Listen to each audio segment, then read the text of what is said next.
Hi there, my name is Dagoberto Sanchez. Welcome to Control Language.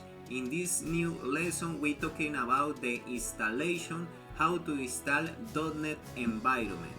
To install .NET environment is necessary Dowland Visual Studio 2022. Go to Dowland Visual Studio 2022. The version that we use is community version.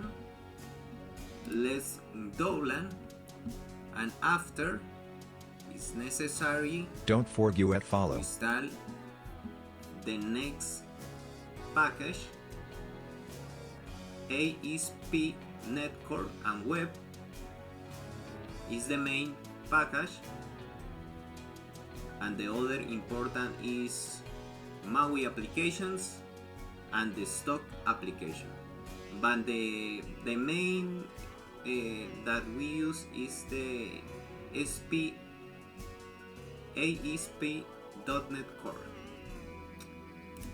That is the way to install Visual Studio environment, and in the next video we start with the first application using Blazor.